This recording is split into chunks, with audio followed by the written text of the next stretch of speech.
Hey, welcome everybody to another new installment of Ink and Insights, your weekly comic book highlight reel, talking about all our favorites from the past week of new releases, Marvel, DC, Image, and the Indies. It's your boy Stu from Dr. Doom's Fan Club. Happy holidays, gang! I'm trying to get festive for you, even though we're in a dentist's office. So Oh my I hope you appreciate where I'm coming from here.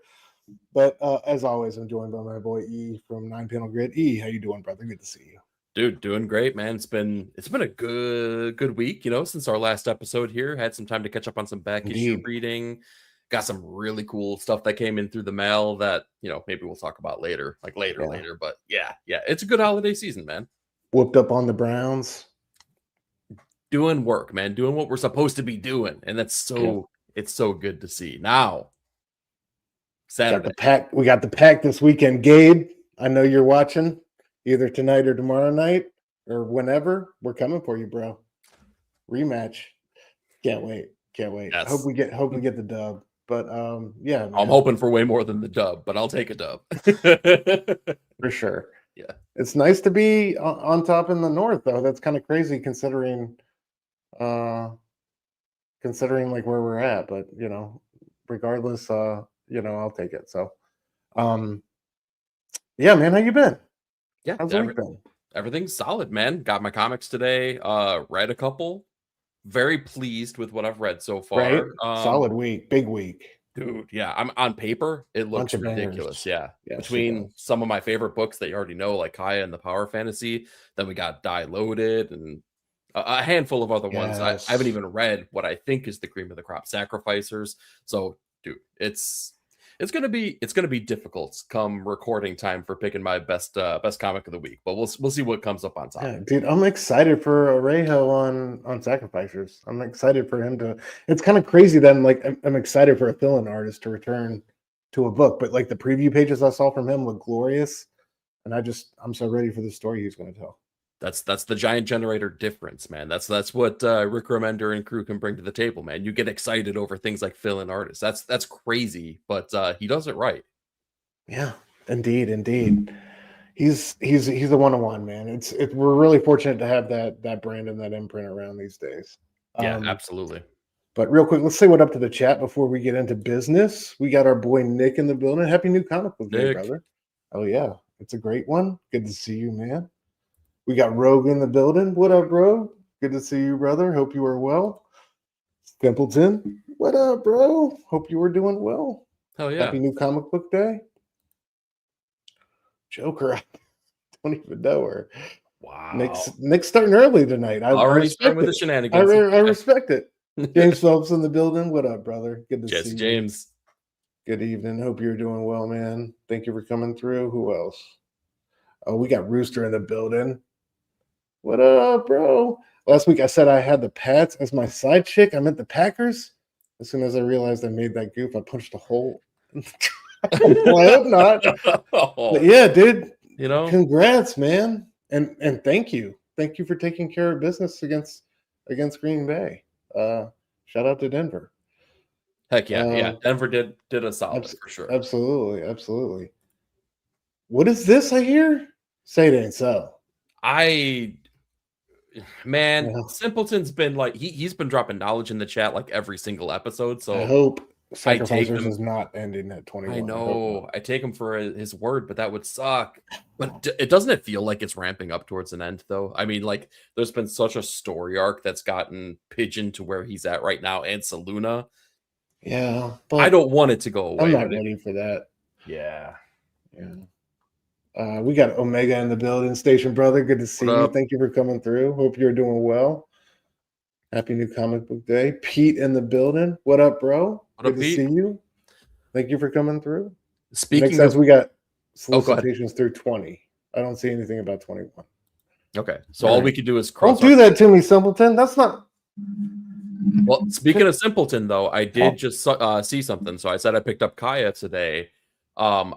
I saw it's out there in the ether. It's nothing official yet, but I heard that Wes Craig said that there will not be any official deluxe edition hardcover Kaya book that would ever come out. Like if it does, it would be like magical, right? But it's not anything that any of us should expect. So I say that to say Simpleton might be the only dude out there with like a pristine, perfect, beautiful hardcover edition of Kaya. So I say that all to say I'm just jealous of you, Simpleton. That's all. So why is he doing that though? Make the single issues? Don't know. Don't know. I think there's probably a financial perspective of it. I don't think that Kyle lights the world on fire, even though it should. I think it's a passion project for him that he wants to, to finish out the story, but they got to front that money at Image, so it's got to make financial sense. And if it doesn't, why are you going to put your hard-earned cash behind something that ain't going to give you some kind of return? Yeah. That's slightly depressing, though. Well, it's a little bit slightly depressing, but yeah, that sucks. That sucks. I know he's got a secret project brewing at DC. I'm curious to see. I think that's going to be revealed early 2026. So I'm curious to see what that is. But maybe it'll be something that we talk about a little bit later tonight. Who knows? Who knows? Oh, okay. Okay. Yeah, man, but let's get into it before I get lost in the sauce here. In the news, we had a lot going on this week, folks. So we wanted to talk about a few things. First of all, a show that we've both been huge stands for came to its dramatic and shocking, harrowing, horrifying, bloody, cold conclusion. Very cold. on Sunday night.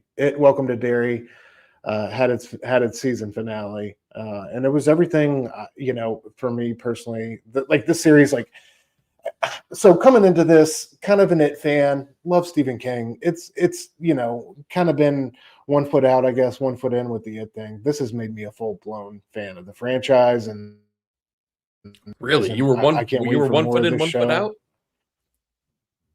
I mean, I liked it, and I liked the modern reboot and everything, and it was great. But it's just like it didn't, I wasn't super crazy or like a super fan of it. You know what I mean? I was a fan of it, but it was a 4.5 on your scale.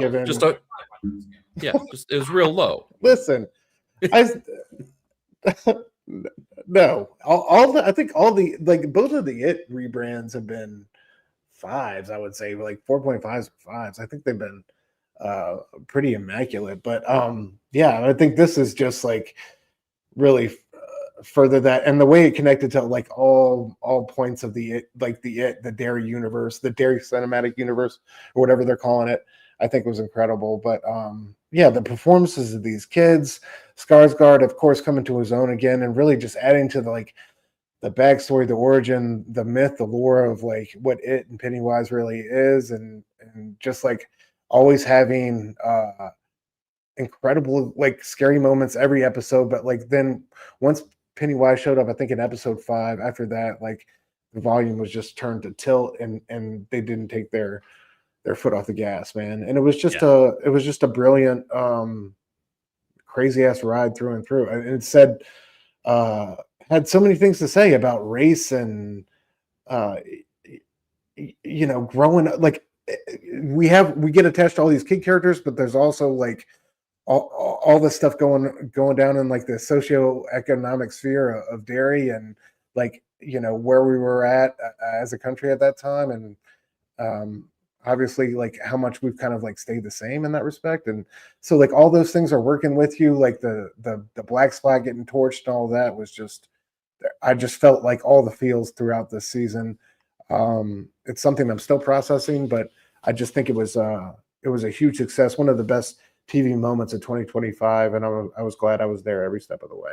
So I'm gonna throw it to you, bro. How'd you feel about the finale? It was everything I needed it to be, and it subverted expectations, and it took me on a journey. I was a huge fan of the It movies. I thought that they did as much service as they possibly could to the story, because there's just some elements to that story that like you're never going to be able to adapt. That was a time and place, and you're not going to be able to do it. But the way that they changed the setting, slightly alter the ending, and really kind of keep it faithful, but the casting in those movies were fantastic. What carries over is like I never thought that they could do this, but apparently when they were making the movies, like the dude Andy Muschietti, if I'm pronouncing that correctly, apparently there's like somewhere out there they're like this 4-hour cut of the last movie, and like he had all these details that essentially became the TV show. I think the TV show is actually better than the movies. I think that the way that they were able to tell the story and draw upon all the ideas that they developed in the movie, but really like expand on them in a big bad way, it made it so freaking enriching. But the other cool thing is that like it's not just the It universe or anything like that. There are so many callbacks because like if you're a Stephen King fan, you know that all of his works are interconnected. They don't necessarily mean that they impact one another in a major way, but like it's all the same universe. And the subtle little like love letter hints that you get from episode to episode to all these other things, some of them in big ways, like Dick Halloran being a main player in this show who ends up going to the Outlook and being a main player in The Shining. Just brilliant stuff. But like, yeah, you hit the nail on the head with the children actors. I mean, all of them were very good. Funny enough, I think that some of the secondary children characters were probably some of the best. I don't want to give any spoilers away, but there's one kid in there. Man, did it hurt? It really hurt later on in the season. That's all I can really say. Emotional performances, great storyline, and it's weird because it's a prequel to it or to the movies, but also sets itself up to be a sequel. And when they come back and do more prequels, they're also there. It gets real timey-wimey with it. So there's a lot of cool things that they're going to be able to do with that.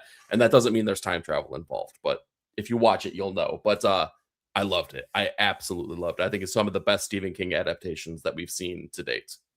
Hell yeah. Amen, bro. Y'all check it out if you aren't already hip. I highly recommend. Where would you recommend people starting? Like if they're going to take the It journey? Just start with the movies, right? Like just watch them chronologically as they came out. Watch first It, second It, jump into Welcome to Derry. But not like would you just the modern remakes, not the I don't think it's necessary to go back Tim and Curry, watch. No, I mean, joint. Yeah, like watch it if you want to have a good time. Like, but I think that the remakes are better. I think they tell the story better. Obviously, modern technology and whatnot. Sometimes remakes could be dicey, but remember that thing wasn't a movie back in the day either. That was a made for TV special. So it's got made for TV written all over it. Yeah, just saying. Yeah. But it's good. Good point. Great point though. Because I think it gets clowned a lot these days. Getting compared to Skarsgård and like the visceral. Also, is there face on my face? One of the best lines from Pennywise, dude. Yeah, line delivery of the year 2025. Yeah. Perfect. Absolutely brilliant. Omega said, "Oh my God, they say that about everything nowadays. We weren't supposed to have a collected fish flies either. Damn, about Kaya. I hope it's West Bluffing. I definitely do. Yes, yeah, I would agree. All right. Let's see here. Next up, let's watch the Supergirl trailer together, y'all. Why not?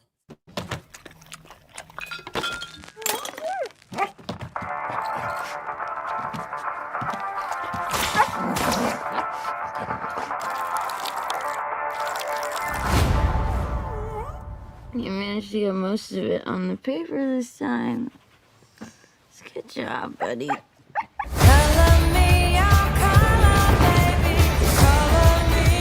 Hi, cars are out. Hereby declare the 23 will be the best year yet.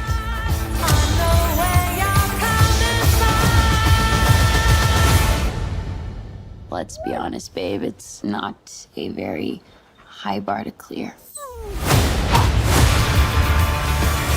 I didn't know any of you were still alive. What was it like to lose everything in a day? Krypton didn't die in a day. The gods are not that kind.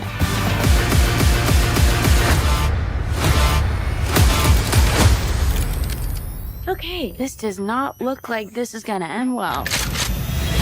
For you guys.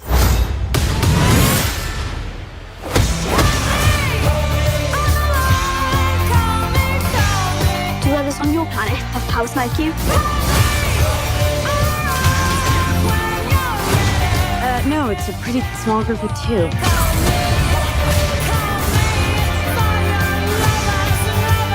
What's Superman like? He sees the good in everyone. And I see the truth.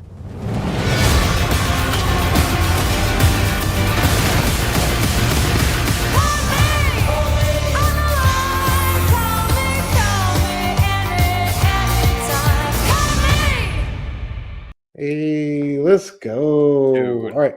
Talk to me.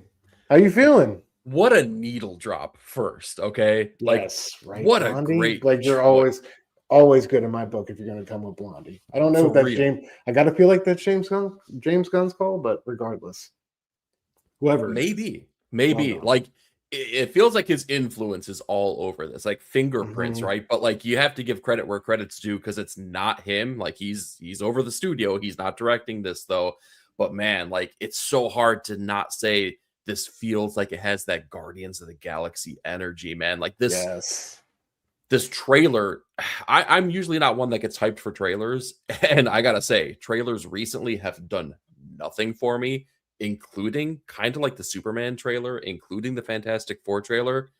But this trailer does it. This absolutely does it. This gets me so hyped, man. Like, this looks like it looks like it's going to be an incredibly fun movie. And I'm ready for fun again. Like, because I feel like it's been a hot second since we've had like just a joyous romp of a comic book movie. And like, just give me that, so long as it doesn't doesn't dial it up to 11 and become like a Taika Waititi movie. You know what I mean? And it doesn't look like that's going to be that. No, I love that it's all Woman of Tomorrow is all over this joint, from her sitting there waiting to get picked up by the shuttle to like getting in the fight while she's on it to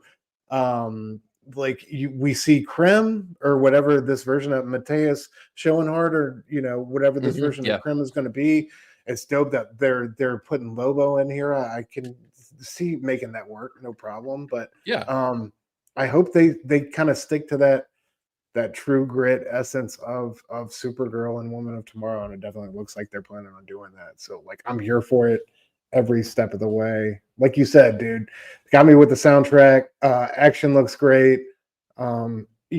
Just I'm not super familiar with Homegirl, but just seeing her off of House of Dragons, I know she can bring it, and like I think she's gonna kill it here. So like, I just love how they've already kind of like raise/lower those expectations of her. Like, she likes to go to the planets with the red sun and get drunk, like, and Superman towards the end of the movie kind of like, bearing the lead like that. I appreciate that. So like, I think they're really going to surprise people with this story who aren't familiar with the comic book, and it's going to be, I think it could be something really special. I think it's going to be one of those like movies people see, they're going to go in droves to comic book stores, want copies of that Woman of Tomorrow collected edition. I could see that happening. So I hope that is the case, because that's a big deal.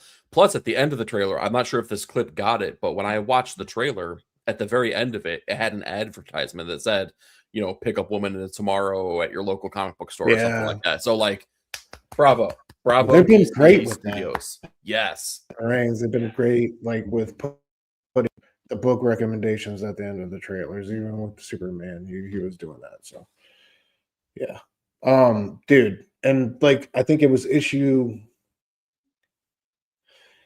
6. I think that was an 8-issue miniseries, right?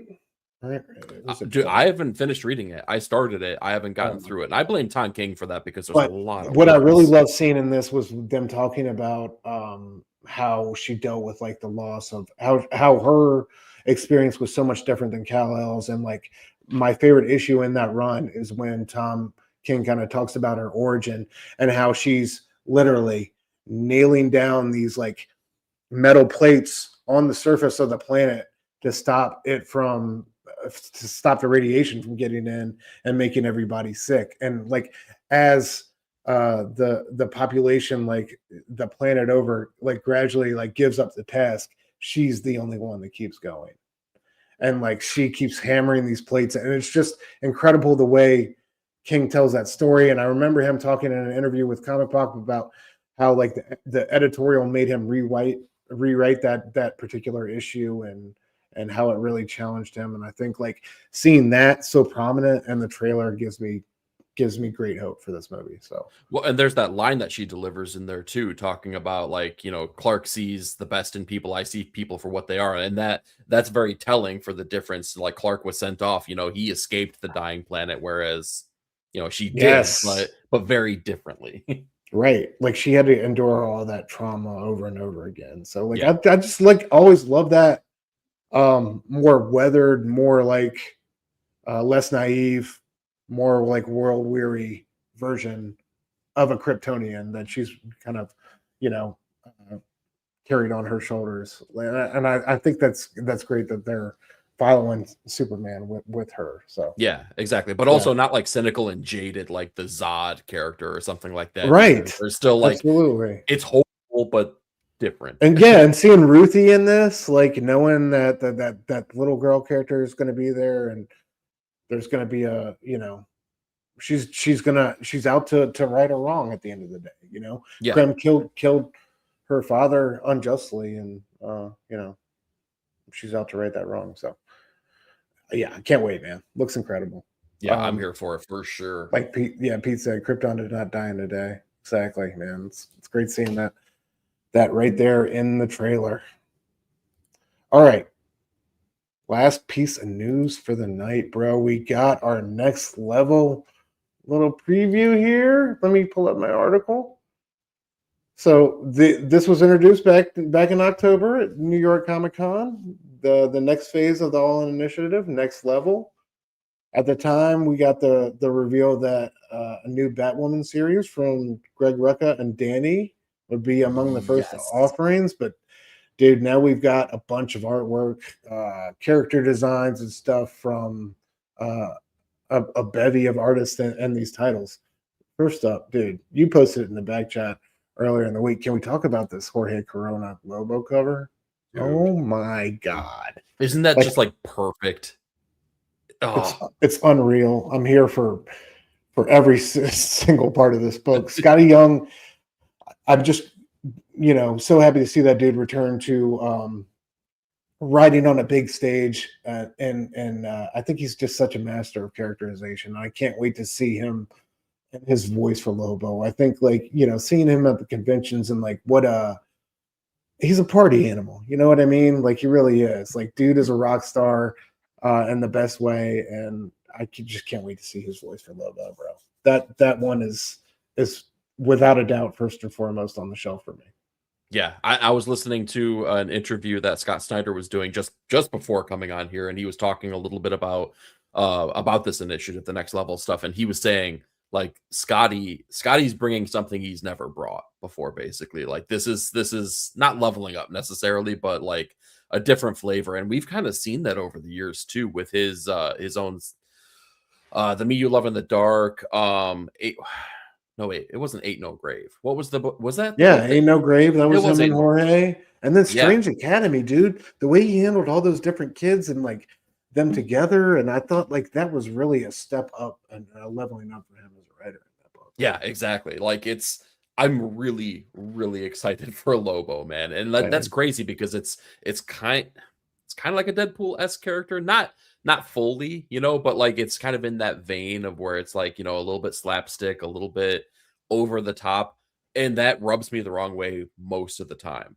But I don't know. There's something about this that just makes me go, no, they're going to do it right. They're going to do it exactly the way that like it's going to make me feel so freaking good about this book. And like, it's hard to not have confidence in Scotty and Jorge either. Like they've worked so well together on every single one of the projects that they've had. And we've seen them individually do their thing too. Like we saw Jorge on Transformers where he just got better and better and better too. So like this is, I feel like they went their separate ways. They they powered up and now they're coming back together to do something even better than what they've done previously. These are exciting times. I mean, this is so good. Absolutely. And I love like what like like Jorge's art feels like an adapting organism. You know what I mean? Like it's always transforming and growing. And like I love how his style's never really settled completely. Like it feels like he's gone through that era of Daniel Warren like supporting D-Dubs on Transformers, and that's enhanced his aesthetic, you know, in a sense. And we see that here on this cover, but it's like it's also him, you know, uniquely and totally. Like I love that about what he brings to the page, dude. He's so awesome in that way. Also, bro, Greg Rucka and Danny, I should have included it. That one shot of the freaking interior. Yes. Oh my God. This one. So here for this.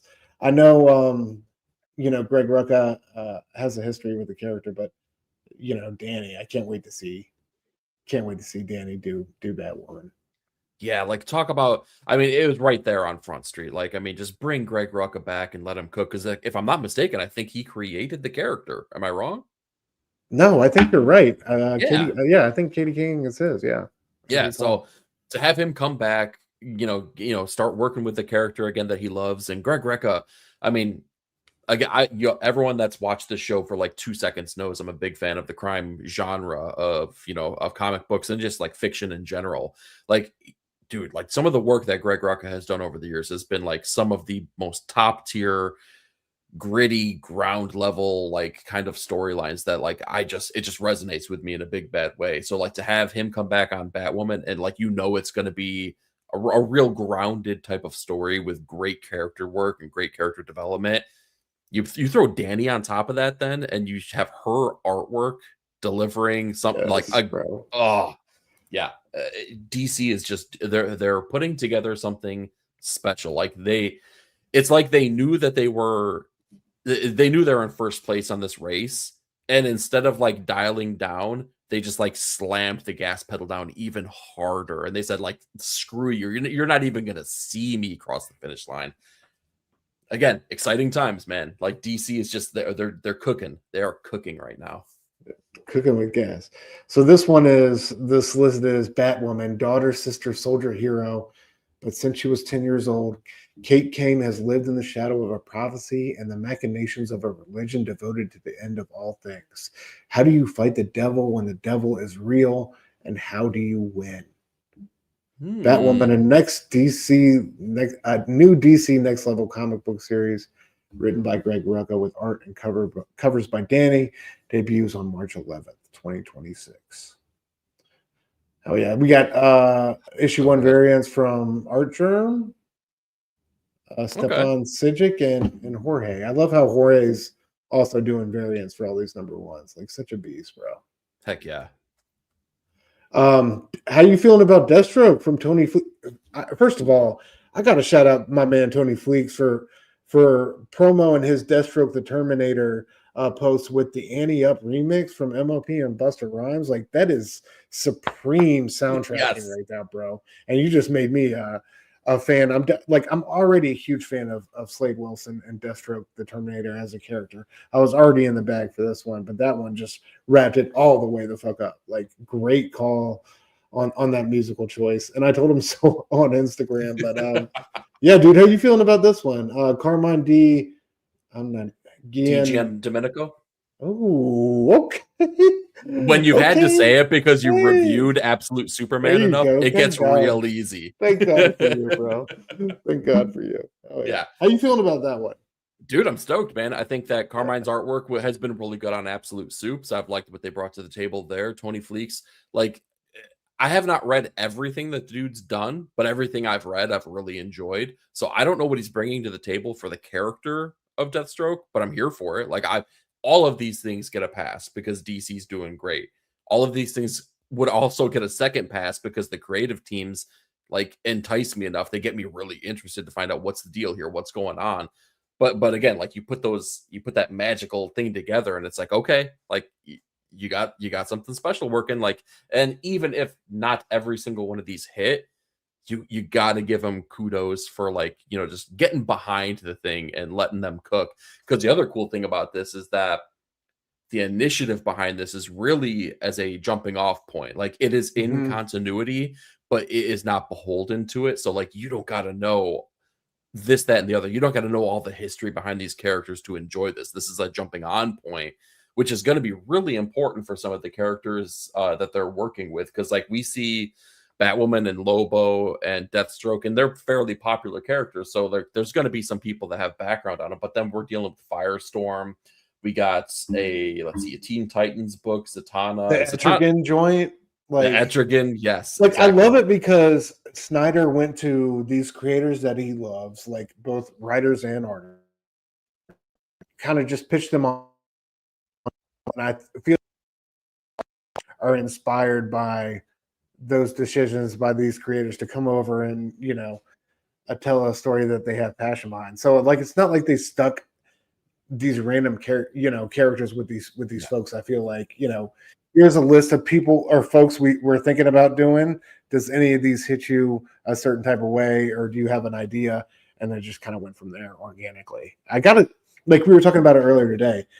What Snyder and Williamson, the architects of this movement, have done, I think, is really extraordinary.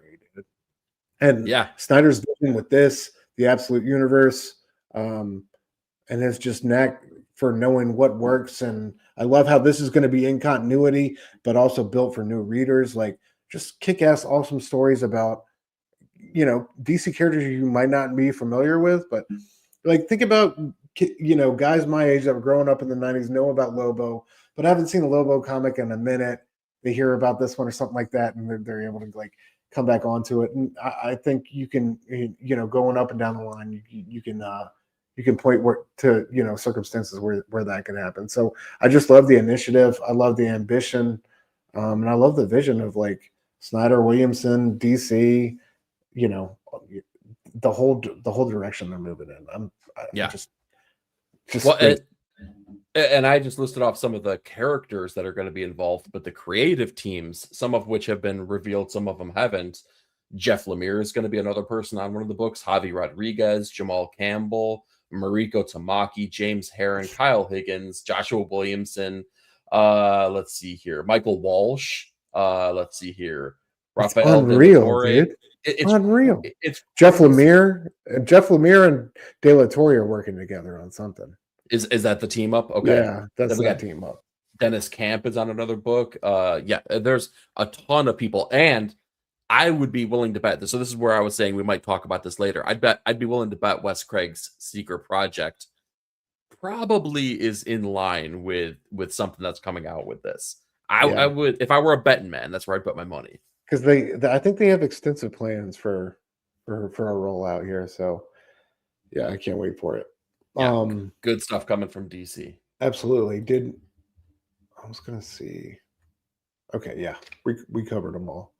I thought they might have released art for another one, but yeah, the art that we got and the cover ones was Deathstroke, Batwoman, and Lobo this past week. So check those out if you guys are interested. They got all the variants and all that good stuff up. If you guys are, you know, curious, I think it's going to be an awesome line and initiative worth checking out, though. We got Wargata in the house. What up, brother? Good to see you, man. Thanks for coming through. Hope you've been well. He said last week for me, Absolute Batman and Ordained were fire. Hell yeah, we're going to get to one of those here in a little bit. I wonder if you can guess what it is, knowing myself. But moving along, let's get to the other books that aren't under the spotlight this week, bro. I gotta say, it was a great week for the Ultimate line. It really was. Well, it doesn't hurt when you release all your bangers basically in 1 week. True. Minus one. True. Yeah. But I was. But all three issues were, I thought, on point. And yeah, I'm trying not to let the ending of the Ultimate Universe kind of sway my opinion of the books. I'll be honest, it kind of is. Knowing that they're coming to an end, I'm kind of I kind of have to sit here going, well, what's it all mean? But I'm trying my best not to. Wait a minute. I thought you had that brilliant idea that they were going to reshuffle all the creators and put them on X-Men and all the titles that... Yeah, no, that would be fantastic. But that doesn't mean that they're going to be in the Ultimate Universe. So that's what I'm saying, though. The books, that universe is coming to an end. So, it's really dead. I thought they were going to... call their own bluff at this point and be like, nah, just joking. Like, gotcha. We're going to stick it. But like, they're really doing this, man. It's insanity. Why? I don't understand. I really don't. Marvel doesn't make sense right now.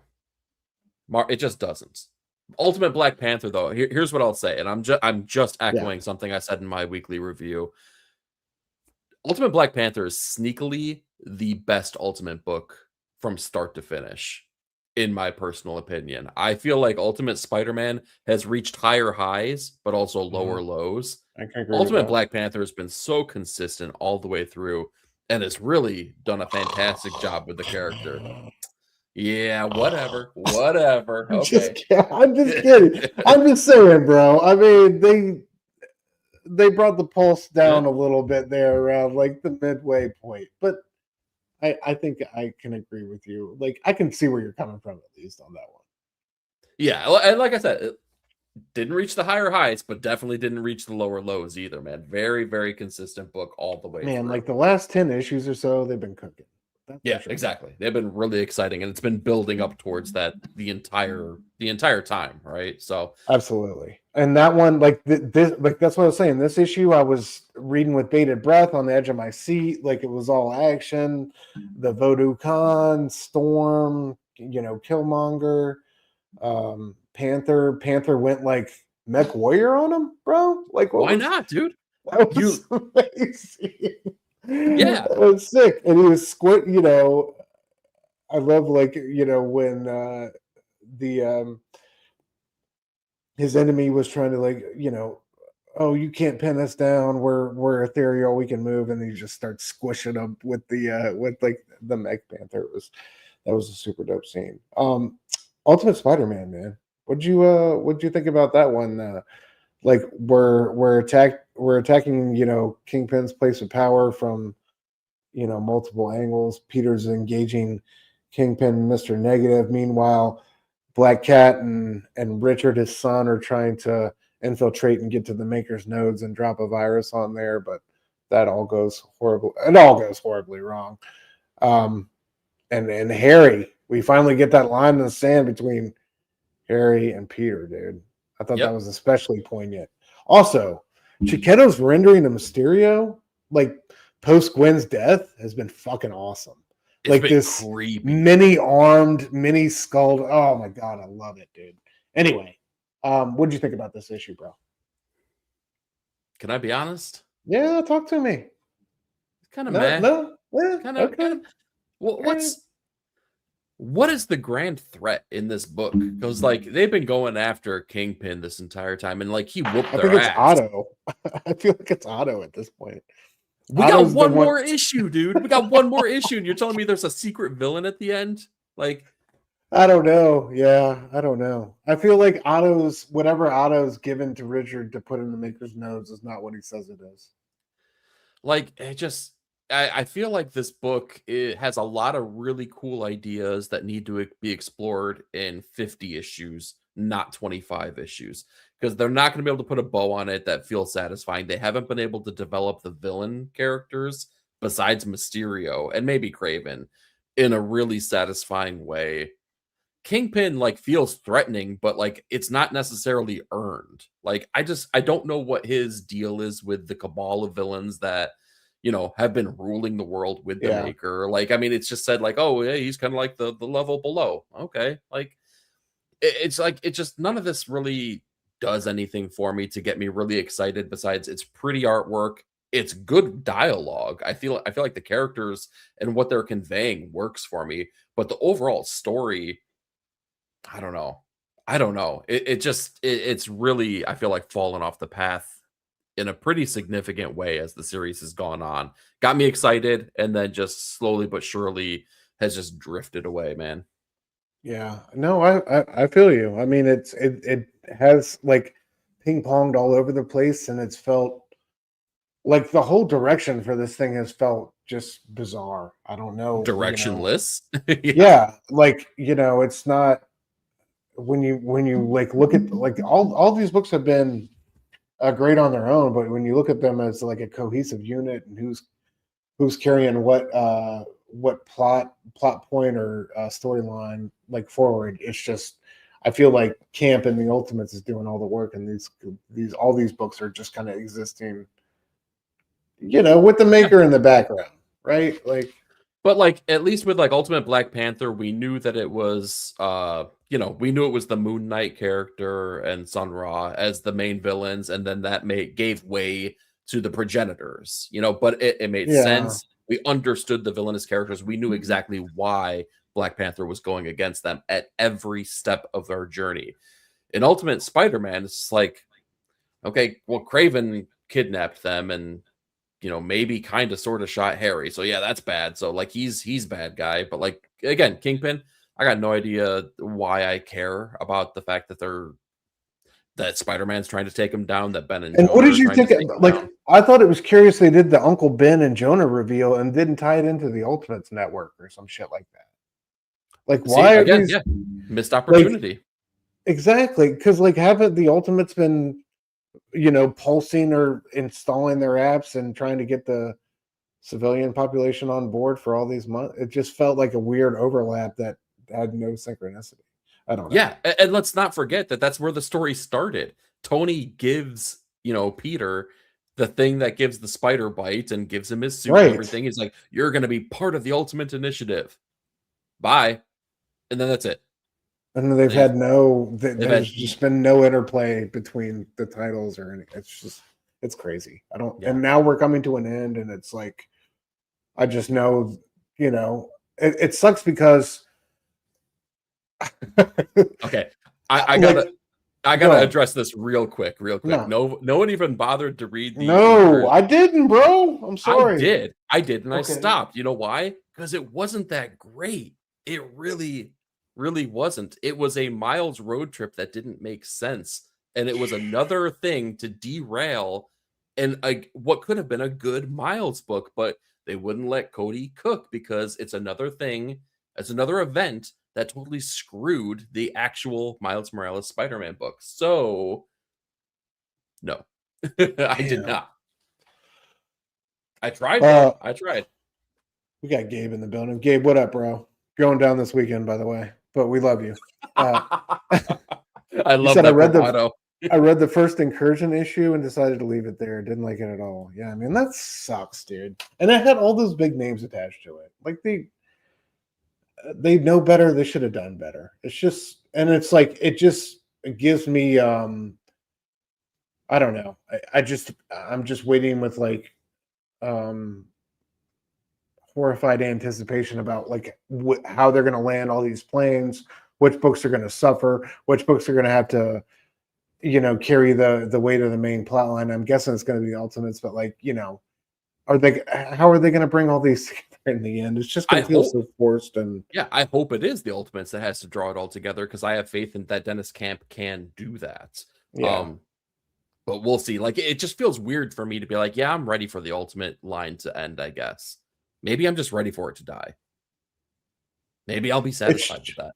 It's just so, I don't know, man. It's so funny to see and to think about when you think about like how woefully short Marvel is coming, compared to DC and like every category. And then this is like their one good thing, and you put it against the absolute line, and like you're looking forward to here into 2026 and what both of these companies have plans and planned, and it's apples and oranges, man. It's not even close. It's just it's bizarre and kind of like heartbreaking, because this, I think this line had real promise, and they could have like really done something special with it over the course of like several years, but led to, it could have been their Secret Wars of the modern era, and they could have done something like really revolutionary with it. But I think it'll just languish as a. You have to imagine those conversations that are happening at the House of Ideas, because the X-Men relaunch has not necessarily gone terribly well. I know it's got readers, right? So I'm not going to sit here and say like it's bad, but like it doesn't do the trick for me. The Ultimate line is ending. We're not getting relaunches there. I'm struggling to see how I'm getting excited for most things at Marvel nowadays. And like, I know I'm not the only person out there, and I know that there are some people out there that are smart enough to vote with their dollars and not buy these books. Now, is that going to impact the bottom line enough? Who knows? I think eventually, dude, it's kind of overwhelming at this point in time. Like when I go through League of Comic Geeks every week to make sure I'm seeing all the covers and the variant covers, and I'm going through all these titles. A lot of DCs are landing at 4.0, out of 5 stars, 4.0 or better cumulatively on the League of Comic Geeks review scale, which I think that review community at League is one of the best we have. Just when you're talking about written reviews and a text only type community. Yeah. And you go through these Marvel books, man, and there's 3.0s, there's 3.5s, there's that orange kind of like nothing's in the green, time and time again, book and book over. So yeah. I don't know. Proof is good, and I think one day soon the message will get through. But I don't know. Hopefully we see the right things in response to it. So yeah. Make some fun books like Infernal Hulk, Jesus. They're bringing back Null again. It's like, all right. Yeah, we'll see. But Infernal Hulk was a banger. Infernal Hulk, it ruled. Yeah, I mean, big dumb fun. Yeah, Nick Klein is something special, and when he's on this book is that. But it's in the back of my head since Incredible, and like you said in your review, dude, what, the last 2-3 pages? Yeah, it's like, oh man, it's like, come on, man, we're on issue 2, don't do this to me. Don't fuck around. Don't even play those games. I need a good, solid. Just give me a good first arc. And then have the second. I think with an artist like Nick, the way he times it out, just have maybe definitely an artist for the next arc, and then maybe a guy for half of the next one after that. You just got to plan that way for Nick, but at least have that first 5-6 issues all him, all ready to go. I think and then like DC is doing in the Absolute line, curate your fill-ins to fit the story aesthetically. It's not that fucking hard, y'all. Yeah, it's really not. Well, I think it is that hard if you are not willing to pay the creators what they're worth. You're right about that, brother. You're right about that. So it's a problem of their own making, right? Because we know that they're not hard up for cash. People are still out there buying Amazing Spider-Man by the buckets. So the answer is right there. It's just stop nickel and diming everyone and, just put out some good books. But it's okay. It'll eventually things catch up with everyone, right? All this stuff is cyclical. Marvel has sucked previously and they've gotten really great. DC has sucked previously. They've gotten really great. It'll come back around. It's just that, I'm kind of ready for it. I'm here for it. Let's maybe push that thought pattern. And bro, and Image and DC are in such great places right now. Mm-hmm. It would be great to have Marvel right there. Yes, and just have all these engines humming at the same time. I haven't got to Geiger. You and Nick tell me my girl is the star of the show. So I'm heartbroken that I haven't gotten to read this comic yet. Ash Arden as a stone cold fox. Talk to me about this issue, though, man. Is it more of an origin? Well, no. Because we already got that in a sense, right? Yeah. But it's the return of Gary Frank, so that's awesome. The book has had really great fill-in so artists. Pansica, right? Pansica last issue was crazy great. Yeah, really good. It's unreal. It's almost like they know the assignment. But Gary Frank is back. Ash Arden is so. At the end of the previous time with her, we kind of saw that her plan went awry. She wasn't able to use Tariq to draw the power out of herself. So now she's kind of on a little bit of a mission of vengeance. She's like, okay, if I'm stuck with this power, then guess what? Everyone that screwed me over in the past, I'm going to go find them and I'm going to take care of business. That's the issue. That's the thing that we get here. So we get her taking care of business. And I got to say, it was every bit as fun as I would have anticipated it be.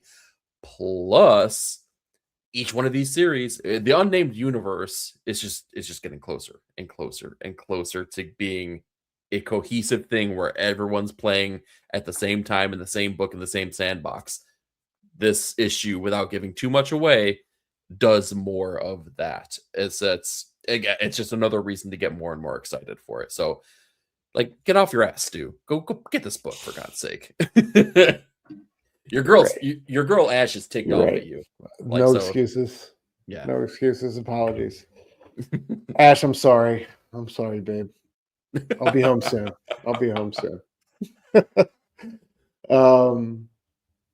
Real quick, let's get to the comments before we finish up our worth mentioning.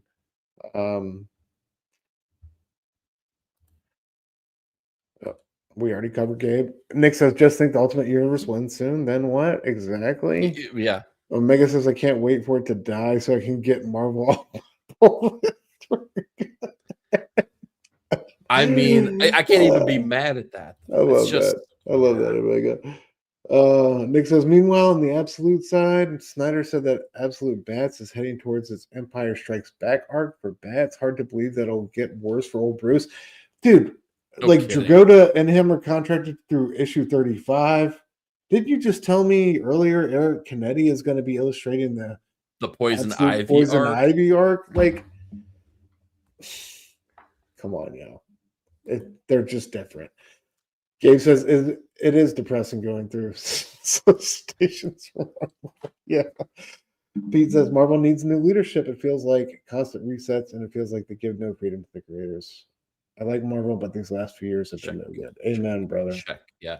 And I hope none of this comes off as being negative towards Marvel, right? By no means are we Marvel haters. In fact, it's quite the contrary. We just want Marvel to be good, because a good Marvel comics is good for the industry, right? That's full stop. Like, all we want from them is like really stand out good comic books, and they're just not delivering that. So like, I hope everyone knows it's coming from a place of honesty. It's not coming from a place of spite. So. Absolutely not. I grew up a Marvel baby, like way more than DC. Like, I love Batman. Same. Batman's my dude, but it's always been Marvel Comics. Marvel Comics dominate my personal collection, but it's like, come on, man. Yep. Same. We gotta tighten up. Nick said, or don't put out a series until your main team has 2 arcs done. Amen. Yeah. Cheeky said, I only read issue 1 of Incursion. Did Peter and Rich really leave Miles because it was a school night? Was there more to it? Yes. No, that was correct, sir. What? Rooster says we're not mad, Marvel. We're just disappointed. Exactly. You distilled everything I meant to say in just one perfect sentence. Rooster, exactly. Bravo, sir.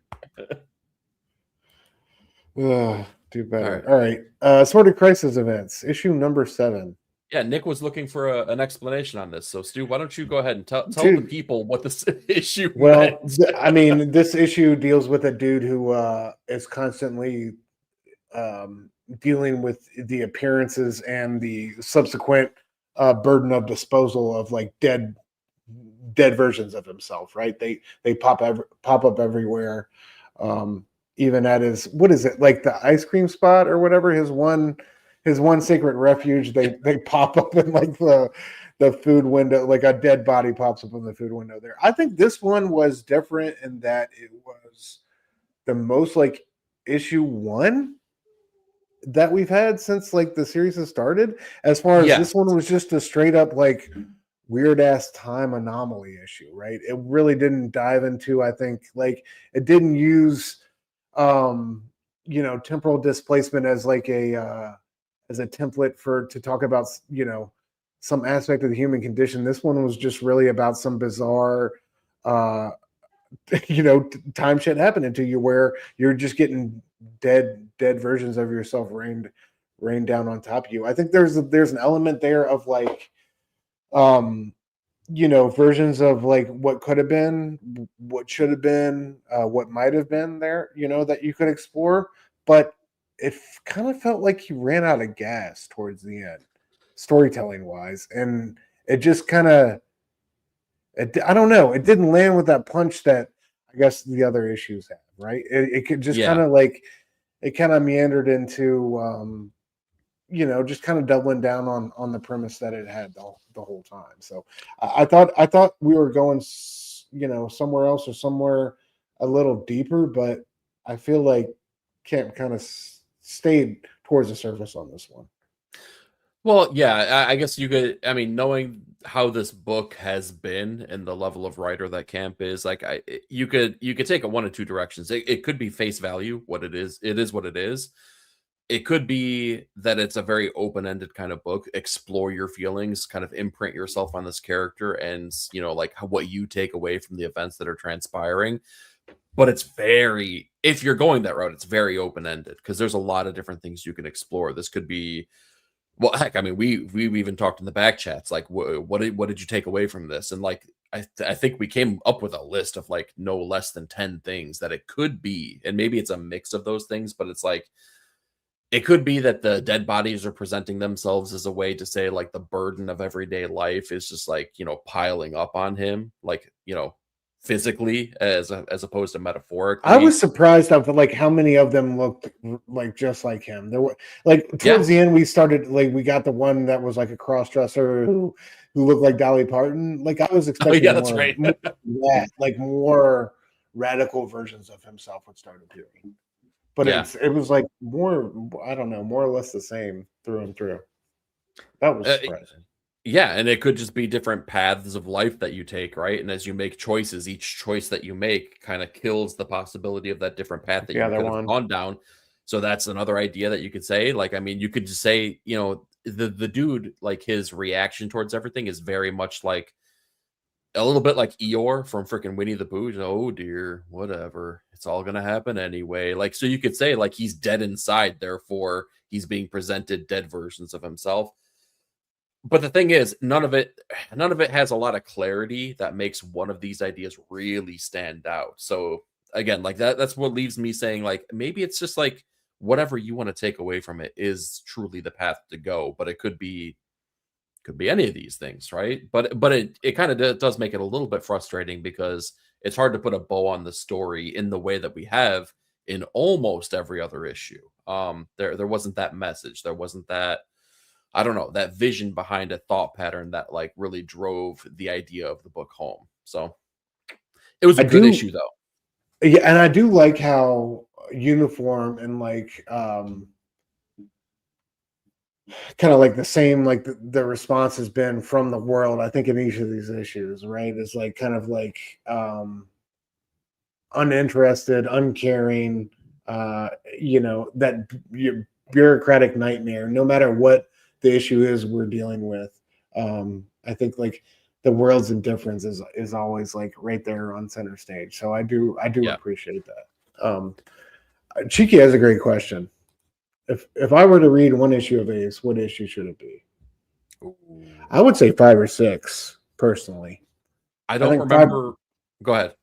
So 5 is Homegirl who is stuck in that loop of trauma, and Zawadzki does some incredible things as far as composition and page design. And then issue 6, I think, is like the most profound Camp has gotten with the themes of like temporal displacement and really putting it against like the backdrop of being human when he, compares it to caring for a loved one with a degenerative condition. I think that was really, he just said some really profound ones. That one, on a personal level, really resonated with me. So I think story-wise, I would say issue 6. Art-wise, I would say issue 5.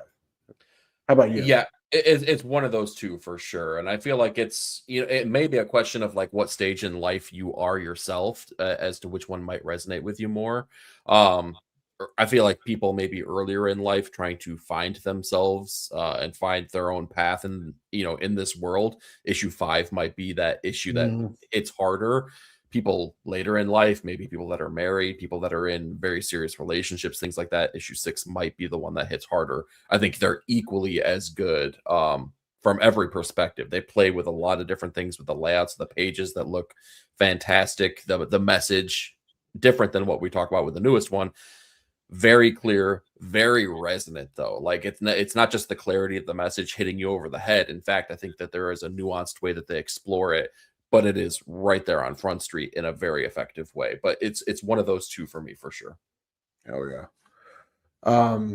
Omega said issue 2 for him. Oh yeah.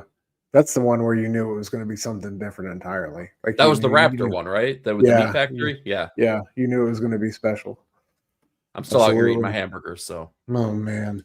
That was terrifying. Also, like the cyclical, like, you know, how he just ended up becoming his father. God, that one is haunting still. That was tough. Yeah. Yeah. Like I said, this one was just like a filler issue just to show off how else a temporal crisis or whatever could manifest. It definitely felt like a callback to number one in that way. Yeah, absolutely. All right, man. Real quick, before we're already at an hour, do you want to say anything about our Soot-Stained Heart before we get into our? Yeah, so Soot-Stained Heart, for me, it was all about the potential of the issue. It looked fantastic. It did. It is it has a lot of inspiration for me. It's like dashes of Snowpiercer with the class wars, and it's dashes of the Santa Claus mythology and the folklore behind that. With a lot of different things mixed up. I really enjoyed it, but I feel like the future issues are going to determine how I look back at issue number 1. This is only a 4-issue series, if I'm not mistaken, 4 or 5, one of the two. The next issue is going to make me go back and see exactly how I look at this one. But for right now, I really enjoyed it. Yeah, absolutely. What is it? Morian on art? Yeah, Stephen Morian, and then Joan Hogg as the writer, who I've never read any of their stuff, but it was good. But yeah, it's real. It's exposition heavy there at the beginning. You know, they're building the world for you and stuff like that. But stick through it. I think it's a really rewarding read, and I'm definitely excited to see where it goes. So yeah, definitely. I love the art. Shout out to that's Mad Cave book, right? Heck yeah, Mad Cave. Mad Cave's killing it in 2025, y'all. No joke, dude. Seriously, I see a Mad Cave book. I definitely got to give it a shot. So shout out to that great indie publisher. Heck yeah. Cheeky says, thanks, fellas. I really appreciate it. I will dive into one of those shows. Hell yeah, bro. Enjoy. Yeah. Let us know your thoughts in a future comments or something like that, man. I definitely want to hear. That book is a thought provoker. So want to hear what you think. All right, man. Let's get into Knight's Comics. Let's start Rabbit and Feral. Huh? Yes. Let's skydive from a sentinel and go free our girl, dude. Ultimate Wolverine number 12. Chris Condon, Alessandro. Who else is on this book, dude? I can't see it. Blind as hell here. Valencia. I'm not sure if that's the letter or the colors. I'm not sure if Cappuccio does his own colors. I want to say he does. I don't know off the top of my head. I could be wrong about that.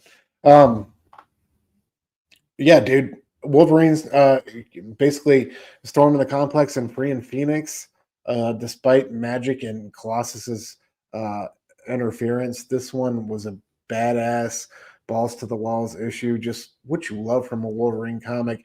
Him dropping in, you know, slicing up a pair of punk ass scientists, and then you know, freeing his girl, the one he heard in his head. I love like the, you know, just the love letter this book is, and to or at least this issue was, to all those like past issues of between Logan and Jean. Like the dialogue between them felt so pure and real and sincere on that level. But yeah, this one I think is going to be most known and remembered for its incredible action sequences and ultimately like what Phoenix ends up doing here. But yeah, dude, just before we get into like what specifically happens, what were your general thoughts on this series and this issue, man? It delivers on the promise of what a really cool Wolverine book should be. And I feel like it's been a hot second since we've had a really cool Wolverine book. Yes. I wasn't necessarily down on Ben Percy's time. I think it was fine on the book. Solid and Ahmed's time. Ben ended like that Sabretooth War shit was solid. Like he had some good arcs, you know, here and there. I was reading it up through like the first 15 to 20 issues and then I fell off. But I did hop back on towards the Sabretooth War there at the end, and I did enjoy that. But yeah, I don't know. Ben's hit and miss for me. When he's on, I really enjoy it. I have a couple of his like actual fiction novels that I really like, but yeah, man, like he's a writer I either connect with or I don't. And sometimes I feel like he's Marvel's go-to guy for the new gimmick, like the new Ghost, like that new Ghost Rider. You know what I mean? Like, so. Yeah, exactly. So it's been, for me personally, a hot second since we've had a really cool Wolverine book and a really fun Wolverine book. And this checks those boxes for me. It's brutal. It's action-packed. Sure, we've had a couple issues of the series so far that have slowed things down. And those have been the ones where I'm like, oh, no. But like, it doesn't spend too much time in those places. We're right back into the war, basically. Because all this is Wolverine being part of the Resistance, trying to take on the Russian faction of the Maker's Cabal. And it's great. It is just like, I feel like it's Condon exercising muscles that he doesn't get to exercise in the other books that he does. That Texas Blood has been incredibly introspective. Same thing with Einfeld Gang Massacre. Granted, they have beats of action, but it's not defined by that action. And even Green Arrow has not necessarily been defined by that. I feel like that's been a more character-driven book. This is just like, just boom, boom, boom, beat after beat after beat of just like slicing and dicing. And that's what Wolverine should do. That's what we're here for. I want to feel like I'm 12 years old reading these books again, and this does that for me. Fuck yeah, dude. From this, like him putting the claws through the belly of this scientist who looks like dude from Weapon X to taking out the Sentinel. Right, we're like, this was the other scientist, last hope of protection, dude. By the way, is that Cyclops' head buried in the abdomen of the thing? I was like, yo, the Sentinels in this universe are basically powered by harvested mutant parts. So the fact that he gets to freaking take out Cyclops in this book, all the while saving his girl. I had to hit the rewind on that. I'm like, yo, did homie, like, because he blasted forth, you see it from behind there in that first shot, and then you see like Cyclops' head. I'm like, yo, Cyclops' head is in this dude's head. Like, oh, so good. Such a great moment. Yeah, he's still getting his licks in, like you said. And then he frees our girl, right? Hey, lady, or whatever, right? As she comes. Dude, but there was a beauty to the book too, right? Because I love the fact like when he's going through there and he's talking about like you were the voice in my head. I was just like, oh man, that it hits differently in this universe because like that was the mechanism to control him while he was the Winter Soldier, for lack of a better term, right? No, it's so beautiful. And like you can tell they forged this bond despite her being out of it and stuff like that. They do initially, but then Magic shows up, takes care of this this other scientist who's still alive and who's freed the Phoenix. She can't abide that treason. That's brutal. And of course, too, by the way. Yeah, absolutely, dude. Letting the soul sword go through, right through the middle of her, and then Colossus shows up, and has a showdown with Wolvie. Yeah, dude. But then, is it Wolvie? But then, after the showdown with Wolvie, and we think the fight's going to be between these two. Colossus goes to attack Wolverine. He tells his sister, I can't move. And then this boy starts to heat up, get super warm, and then we see he's being fucking incinerated by the Phoenix, man. And she, not only that, but she sends Magic running. I just love this. And like Magic's like, this is not over, witch. You know what I mean? Yeah. Way out. But dude, that shot of like Colossus's flaming metal skull by Cappuccio.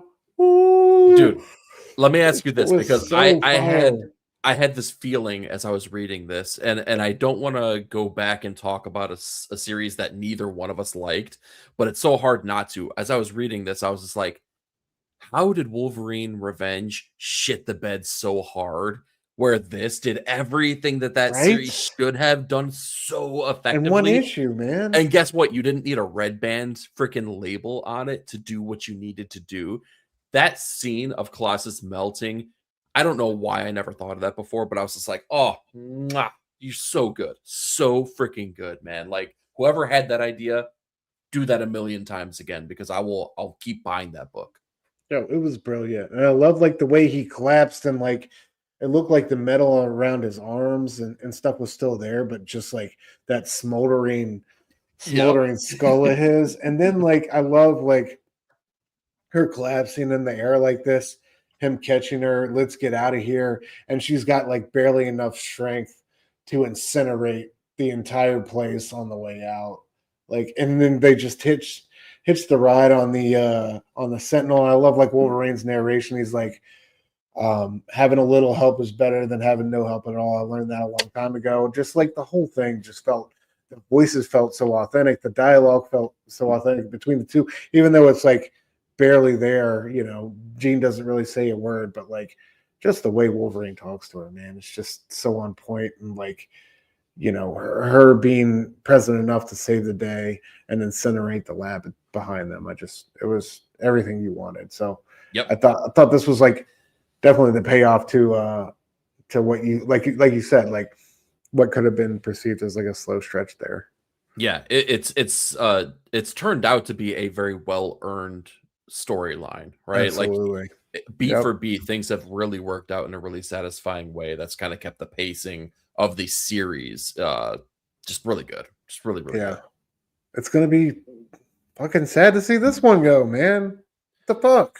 Yeah, but like if for a Wolverine book, I'm kind of okay with that though. Like some of the greatest Wolverine stories we've gotten have been that right? In and out. You tell your story, see you later. You got exactly they're gonna what you wanted. reboot that shit next month with Saladin Ahmed and Aaron Cooter, and it's gonna be yeah, but you don't need to buy that book because you already know what you're going to be getting. Speaking of which, though, Omega does have a question here for a Marvel noob. What is a cool key Wolverine book to check out? I have a ton of answers, but I'm very curious to hear what you say. I'll keep it up. Okay. A Marvel noob. I'm gonna go with man, hold on. Let me get the number right. You go ahead, E. You got one while I'm stalling to get this exact issue. I mean, if you really want to get the history of the character, if you want to get the distilled core version of what the character is, the Frank Miller, Chris Claremont miniseries, 4 issues, is perfect. It defines everything that we know and love about Wolverine. The fact that he is he's a Ronin type character, but he feels that he has no honor in his life, even though he is a very honorable person. If you want to get that kind of feel for it, it's got all the Japanese flair that you love from Frank Miller, especially during that time period. That's a great one to check out. I'm a big fan of the first arc of the Wolverine, his second ongoing miniseries, just because John Buscema's artwork is so freaking great, and they take a very different tone and story to it. It's fully solo Wolverine, but it has more of like a pirate aspect almost to it. It is just him kind of like at a very street level, not super heroic whatsoever, a little bit supernatural, but I'm here for the Buscema artwork. After that, just go get Wolverine number 50 with the die cut cover with you the slash motherfucker. Don't you Was dare. that the one? Was that the one? Yeah. So don't get 50, get 48, 49, and 50, because 50 is part 3 of 3 of Dreams of Gore. That is Dreams true. of Gore, that's Larry Hama, Mark Silvestri, bro. You can't get any better than that. And you get like a good little history lesson on, who Wolverine was before Weapon X and all that stuff. And like, what's dreams, what's reality. Also, I got a shout out. I don't know, Omega, if you're a JRJR fan, but the Mark Millar Enemy of the State. Yeah, Enemy of the State, Agent of S.H.I.E.L.D. Back-to-back runs are like some of the all-time best stuff. Also, at the end of that, Mark Millar has at the end of that run, he leaves it with I want to say it's like issue 33 or something of that run. It's him and Carrie Andrews, and it's this Wolverine story about Wolverine in this Holocaust camp, right? And like as this creature, this force of nature that never dies, and like eventually haunts this senior, Nazi Holocaust correction camp officer, haunts his dreams and causes his own death in like this surreal way. But that one's a super great story. I love that one because in one of those collected editions, Mark tells how the idea for it, the okay to go ahead with it came from this conversation with Will Eisner, and his wife at like a breakfast one morning at a con. Like, it's super cool. It's just like one of those cool things you would never know, if you didn't read this random collected edition of Agent of Shield, Enemy of the State. So I think all those recommendations we've given you are super solid, and you can't go wrong whichever way. Okay, while it's not a good entry point, maybe after you've read all of those, go back and read Barry Windsor Smith's Marvel Comics Presents Weapon X. Fucking Weapon X. Absolutely. Yeah. Start there. Well, I don't know if you should start there necessarily. In fact, I think you should read 48, 49, 50, then go back and read Weapon X. That's what I think. That's true. Ooh, I like that. That's only because that's the way I read it when I was growing up, and it worked really, really well. I like that. We need an E collected edition where you put together your own Wolverine chronology. Because he's got like kind of like a Star Wars prequel cut where it's like you work. His chronology be all over the place. So it does, big time. Yeah, man. Yeah, check him out, bro. Hope we did you a solid there. But just one of my favorite characters since I was a kid. So he's just so fucking cool. And he works so well as a singular character. He doesn't need to be on a team. Just like let dude roll solo. He's got enough rage and pain to like go on for however long you need him to go. Yeah. Somebody says originally Condon was only tapped to do 12 issues of Ultimate Wolverine, but I saw a solicit for 13 and 14. Here he goes with the fucking solicitous again. All right. Out here trying to rain in our parade, bro. Rumor has it that Simpleton actually hardcover binds the previews catalogs as well, just so he can have a really nice pristine version for all these facts for later on. Just saying. Oh, yeah. We love you, brother. We love you. Thank you for the solicited information. All right, moving on, bro. Our next book of the night, our new launch of the TMNT team, bro. I'm not gonna front. I fucking love Freddie Williams art in this joint. Right? I loved it. Oh, I thought he killed it through and through. I've been biting my lips so hard because I wanted to talk to you about this, but I wanted to save like our really true reaction to the issue for right here. Yeah, dude, it worked. It worked. I thought he was like just consistent, if not more consistent than Juan was, man. Like, and I thought he really brought the pop in all the spots he needed to. But like, man, each like there was just so many wow panels / pages. Yeah.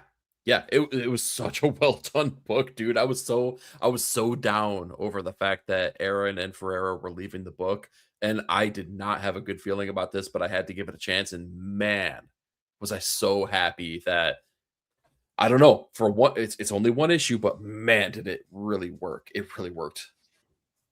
Yeah, dude. So we get this Utagami character at the beginning who's assassinating these crime lords and taking no enemies. I mean, look at this double page splash of the turtles in action, dude. Like like this is, I think, every bit reminiscent of Juan, if not just as good, if not better than what Juan was bringing us, dude. I just love to see the turtles in action. Oh, sorry, folks. Yeah, and your boy is front and center through and through. I know you're happy about that, Donatello. As it should be. The world is a better place when Donatello is center stage. Is it? It is. It is. Okay. It is. You know it. Come on. I don't know. Give in. I don't know. Anyway, he's he is still very much the leader of this team at this point, right? I think the guys are still all kind of looking towards Donnie based on the events of the last arc. Would you agree with that? Yeah, he's like the moral compass, right? Like he's kind of keeping everyone aimed at true north. Like Leo is always going to be Leo. I think he's the only thing. I think he's like the only thing kind of holding the group together at this point. Like the other guys are kind of there, but I think I don't know. If Donnie's not there, I think it's a whole different story. Yeah. So actually, let me ask you this, because it was something I noticed in this issue, and it's something I probably just glazed over throughout the previous arc. Donnie has like a metal shell in this. When did that happen? Oh, I didn't even notice that, bro. Yeah, if you go back, you see it a little bit right there. Like, and at first I thought it was a trick of the eye, and maybe it is, but like it seems like his shell is distinctly silver in every single one of these things that happens. And I'm shit. sitting here going, what did I miss? Did like when he was caged up, did something happen in the previous arc that I missed? And maybe did Juan Ferreira's artwork like just kind of mask the fact that his shell was metal or something? I don't know, but it was bugging me out the entire issue. I'm like, is it just the artwork, or did something really happen where I totally just missed a detail? Damn. No, I didn't even catch that. I'm gonna have to go back and look through with more attention. I wonder if he leveled up. There's some detail there that I missed, I feel like. But yeah, what did you think about this Utagami character and like the fact that it's basically a reincarnated Splinter in disguise? Like, is that what's going on here? It certainly seems like it. So maybe those voices of Master Splinter that they were hearing weren't so, I don't know, crazy, to think exactly. of. Like, Donnie wasn't so crazy after all, especially when he has like that, Utagami's getting away from that one killing that the turtles break up, and Donnie's the only one who can get to him, before the rest of the turtles can. And he's like, "Hey, man, I'm your friend. I'm always going to be your friend. Your enemies are going to be my enemies. So get your fucking hand off me, bro." And Donnie's like, "What?" And he knows something's different. He knows something that's up here. Yeah, exactly. I dig the fact that they're leaning into a more mystic spiritual version, right? Because like TMNT tends to play around in the science place more often than not, just because of the nature of how they became the Ninja Turtles and whatnot. But like, lean into the mythology, lean into that kind of idea. And it's probably due to the fact that we have a different creative team, that maybe feels more comfortable playing in that arena. But it didn't necessarily take me by surprise. I think it was kind of like a very obvious thing that was happening, but it was still, I don't know, it still felt really fun and cool to see everything play out and kind of get to the place where we're going to be, because now it kind of pits them morally against one another, because that goes against all the teachings of Master Splinter, even though he's the dude that's out here supposedly, being on the same team as them. So we'll see. Right. But yeah, again, before we get out of here, I got to shout Williams' art out. I just thought it was such a brilliant blast of like Eastman homage, but also like something new and cool, and just so consistent and thorough throughout. I was just really impressed. Page to page, it just felt like he never took a panel off. So excited to see what he does in the future. I'm totally unfamiliar with Freddie's work. So same. I'm trying to do a little bit of memory. I know he's a name that's been around. I've read some of Gene's books, but Freddie, I can't say I'm that familiar with. Yeah. I'm here for it though. Like, you got me. I'm invested. Bro. I'm staying on TMNT. Yeah, and like I was kind of like, I'm not saying counting this one out, but I was definitely skeptical that they were gonna pull off this transition and make it a not a bumpy ride. But this was really a well executed new first issue for this creative team. So shout out to all involved. Yeah, big stuff. Time same, dude. All right, bro. Last but most definitely not least, I saved your favorite book of 2025, Absolute Batman, number 15, the introduction of Absolute Joker. I'm sorry, were you gonna say something? Well, I was just going to say, before we dive in proper, there's a couple more people that have joined us in the chat here. Oh, yeah. Go ahead. Let's shout out a couple people here, starting with Bobo here. What up, nice brother? Seeing you, dude. Let's see here. Who else did we get? I don't know if we shouted out Brother Joe, but Brother Joe is hanging with us here. Joe, nice seeing you, dude. Joe? I don't think I've shouted out Plagas, man. Plagas, what up, brother? Plagas, nice seeing you, man. Oh, yeah. I think that gets us fully stocked here. I think we got everyone here. So, okay. Yeah. So without further ado, let's talk about the history of Gotham. Yeah. So what did you think about that? First of all, Jock's artwork, I thought was killer choice. It worked every single page for me. I thought it was, especially when we get into the Ralph Steadman weirdness of like what the Absolute Joker actually is, like the creature. It really was singing, but I just love all these like immaculate double page spreads of like the history of this character that we got to, with Alfred's narration behind it. I thought it was flawless. Dude, the framing device of this issue being that we get the same story told 3 different ways worked so well for me. And it's something that can be done clunky in certain circumstances, but Snyder, I mean, I don't know who to give more credit to, whether it's Snyder or Jock, but both of them working together do it so well, because I love the fact that Bruce keeps going, yeah, dude, but like, tell me for real.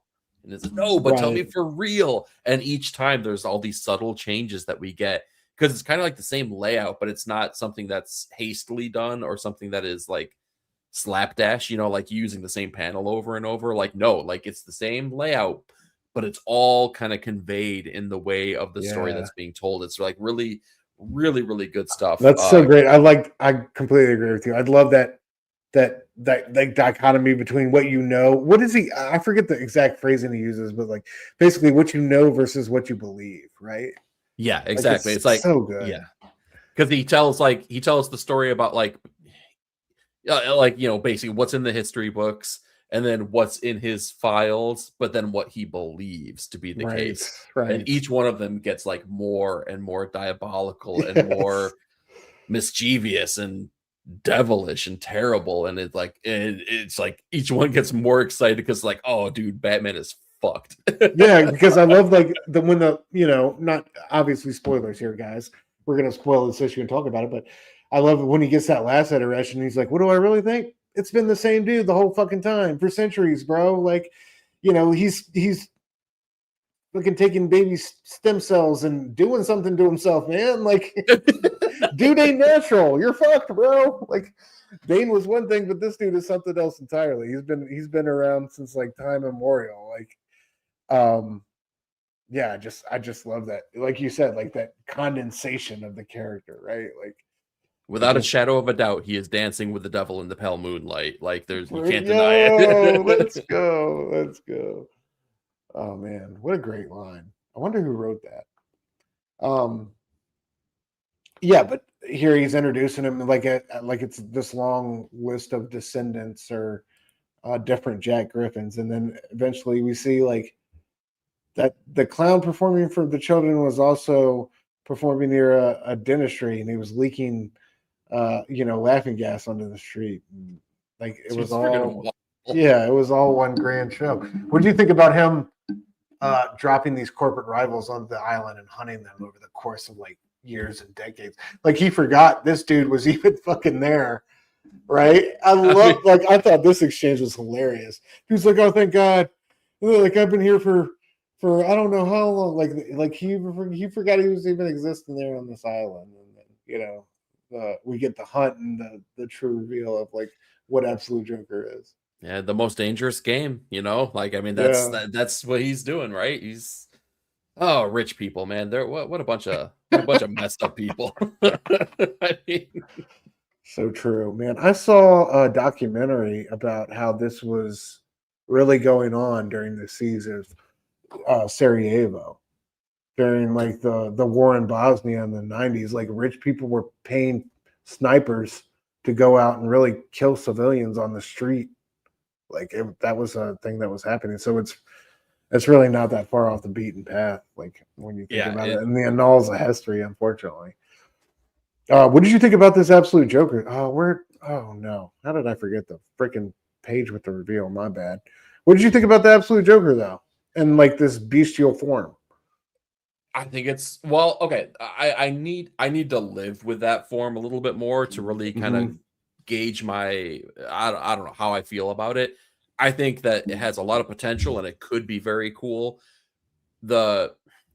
I like the human aspect of it, or I like the juxtaposition of who the Joker is, or the person that the Joker is in comparison to Bruce. Bruce is the guy that grew up in Crime Alley now, whereas the Joker is the rich dude. And I think that it's very fitting for a real world perspective. I think it's very fitting for a change of pace. I think it just works really well that, like, you know, I don't know. Like, you look at kind of the world outside your window and it's hard to trust a rich person. And I like that they're playing with that idea. I think it's a really, I think it's exciting. I think it's a really cool way to incorporate this kind of thing and make it but also make it really kind of cool from the comic book aspect as well, because this is very comic booky. But again, it just feels like it's something it feels like something that it's been living in Scott Snyder's brain for a little bit, and he finally found the opportunity to be like, guys, like it's been there forever, and no one's played with this idea, and we're gonna play with it real hard. Hell yeah.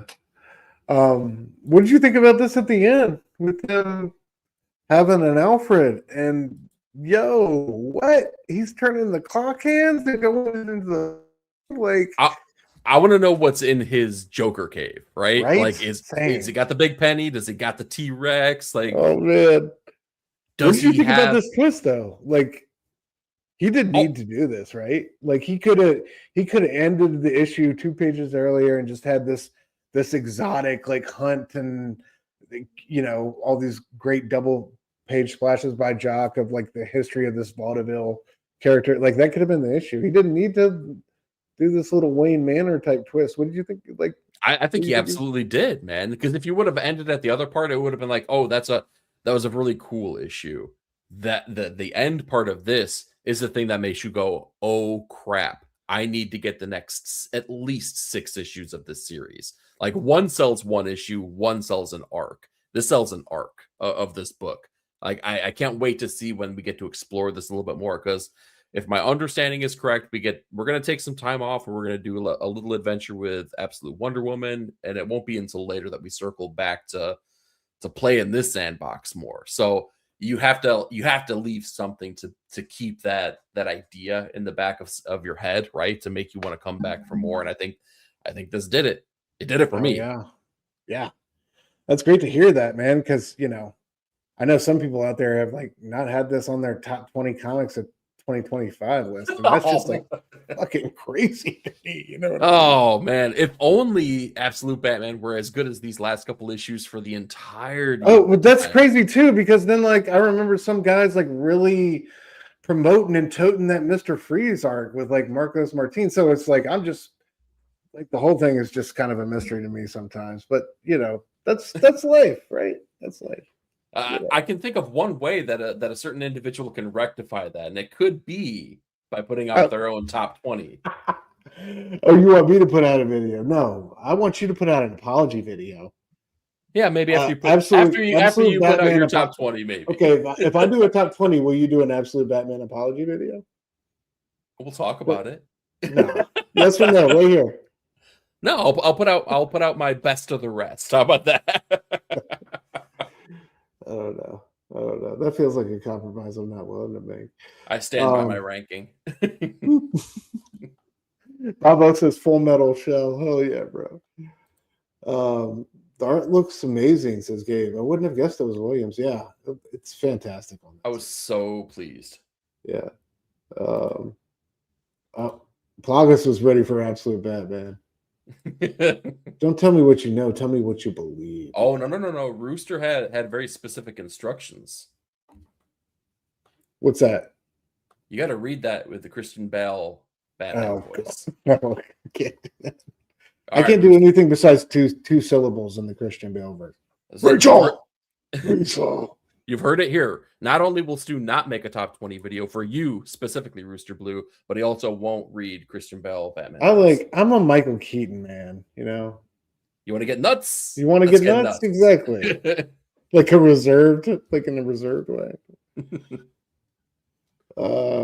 Somebody says same story 3 ways. How about we credit Ambrose Pierce? That's a literary reference that went way over my head right there. If it went over your head, Lord knows it was like a freaking, jet airplane going over mine, man.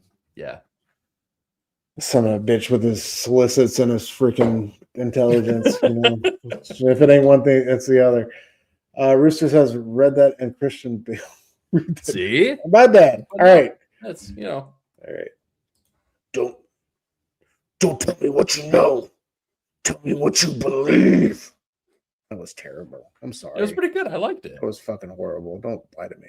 I think it's a 4.5. I need to practice it for like 30 minutes. I'll come back next week better, guys. I'm sorry.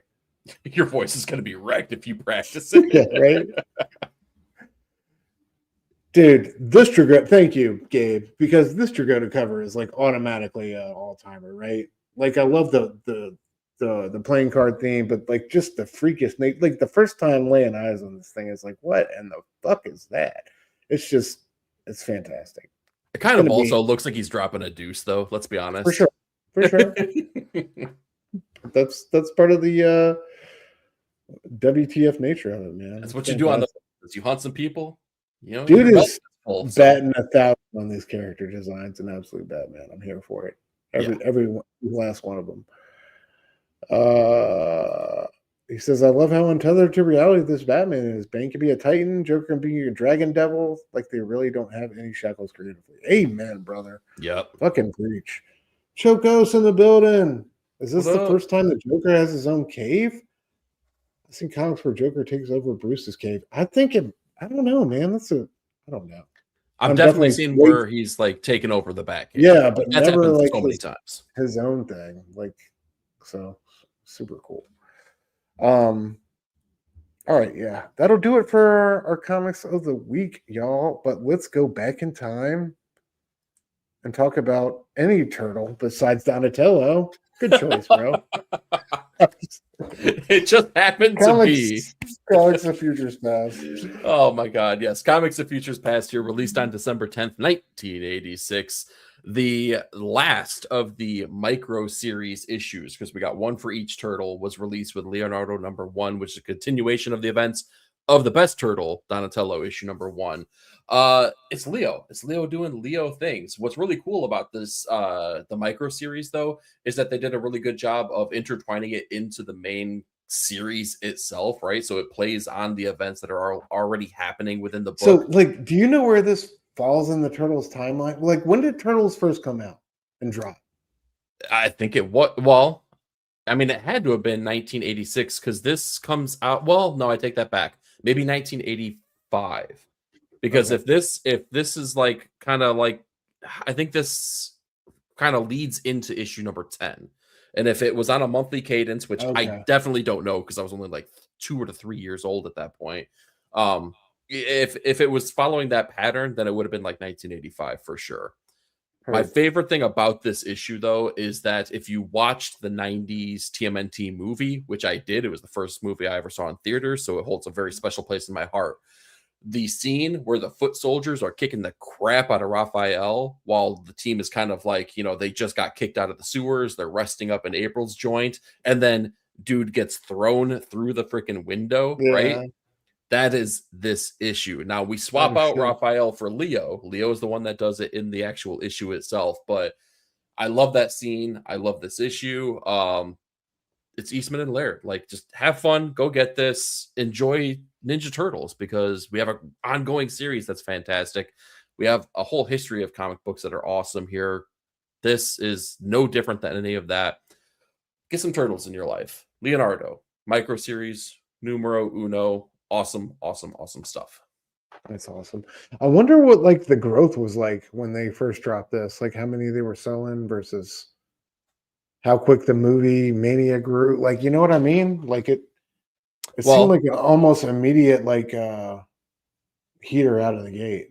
So. I mean, that's basically the way it was, right? Because they just kept going back to print and going back to print and going back to print for like issues 1, 2, 3, 4, like all the way through like at least issue #12, I feel like. But like those first 3 for sure, they just kept coming back and back and back, and they just made all sorts of dumb freaking money for this stuff. But if the movie came out in 1990 and we were just talking about the series maybe kicking off in 1985, somewhere in that time period, that's a 5-year span where they got rich AF. Hell so yeah.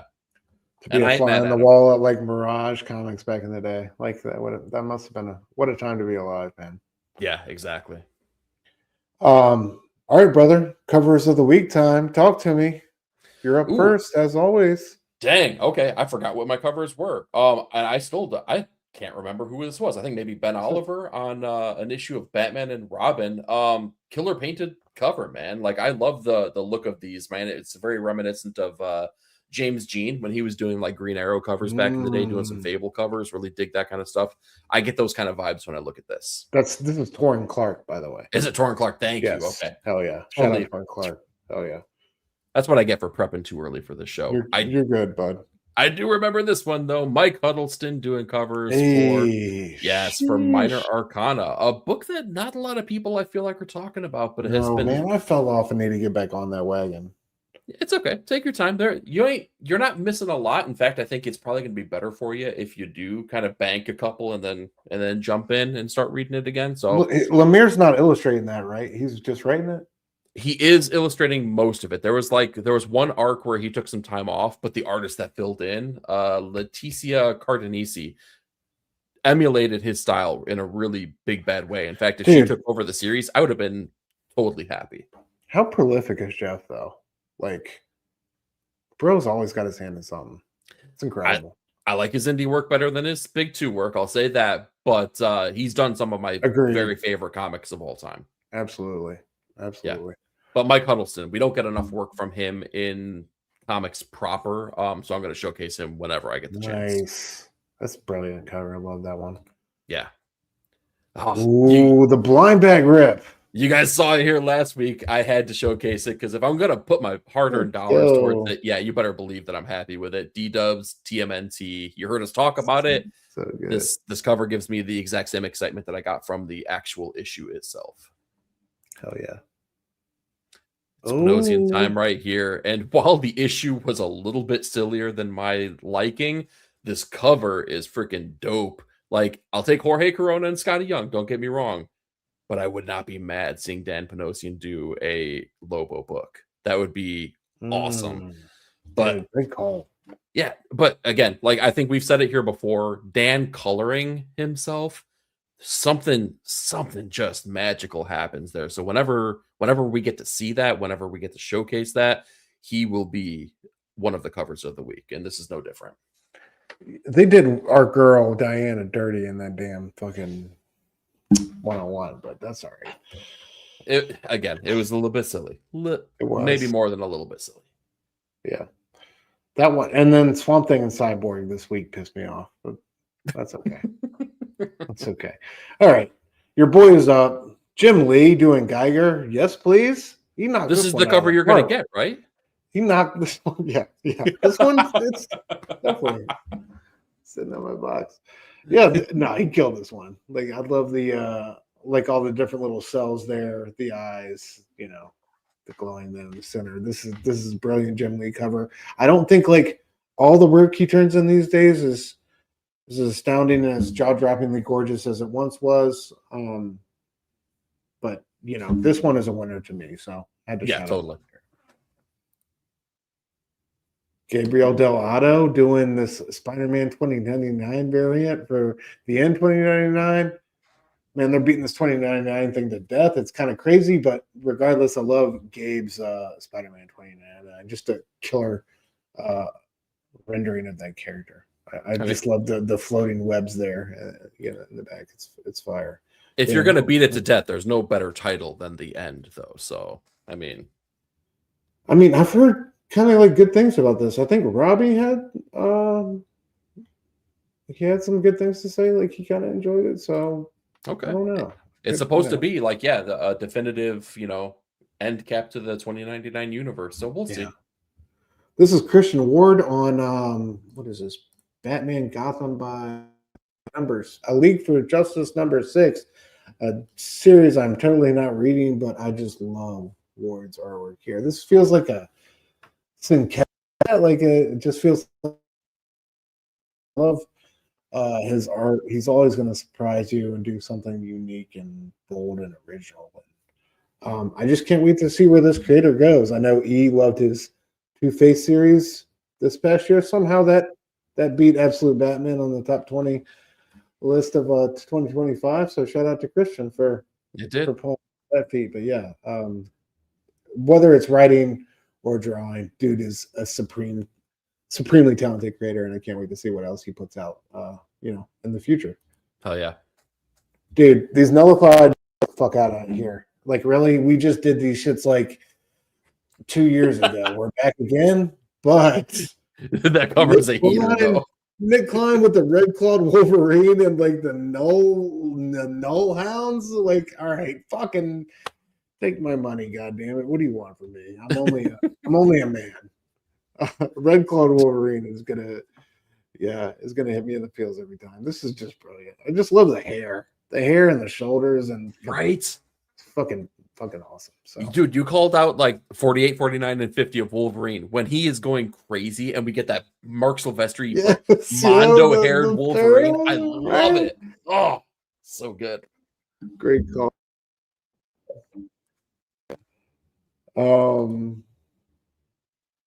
Jorge Fornes, one of the best cover artists, doing it these days, doing this killer straight up Ghost Rider for the Spirits of Violence series, which we definitely don't need from Marvel. So shout out Jorge. I love his work, man. We're big fans of Jorge over here.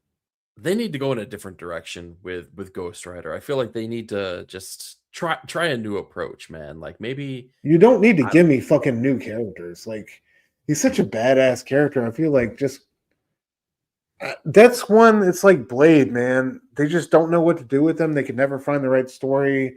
They don't have enough faith in him, type shit. You know, they had the right story with freaking Brian Hill writing it, and they really effed that up. Just saying.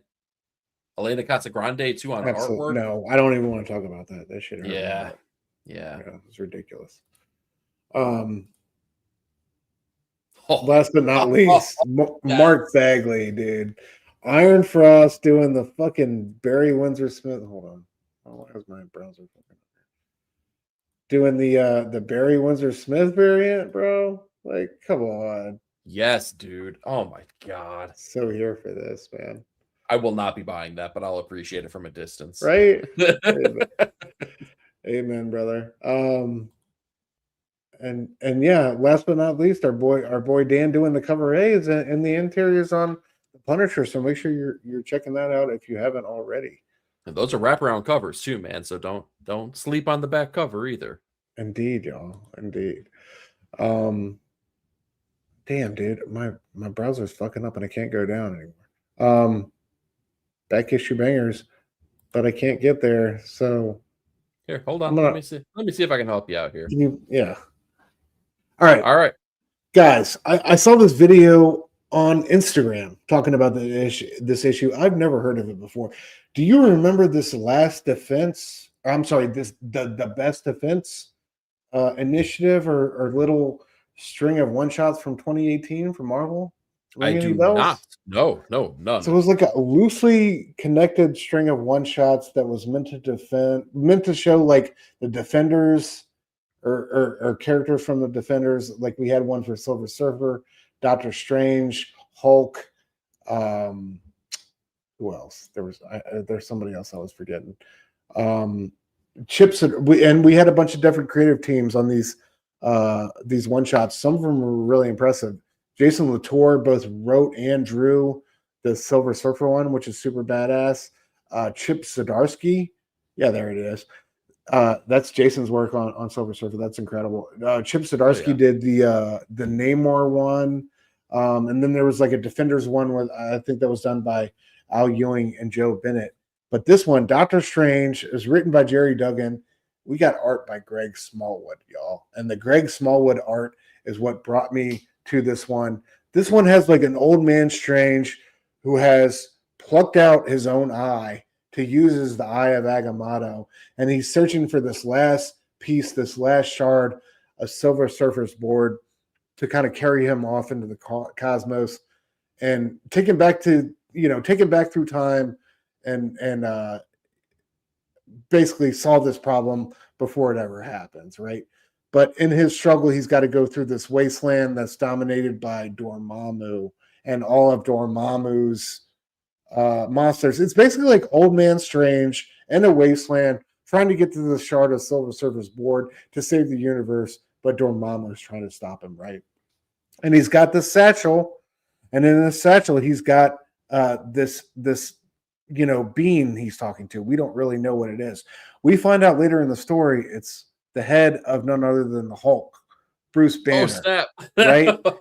And Strange has changed Bruce Banner's gamma radiated DNA to really run on magic, right? So Hulk doesn't run on gamma anymore. He runs on magic.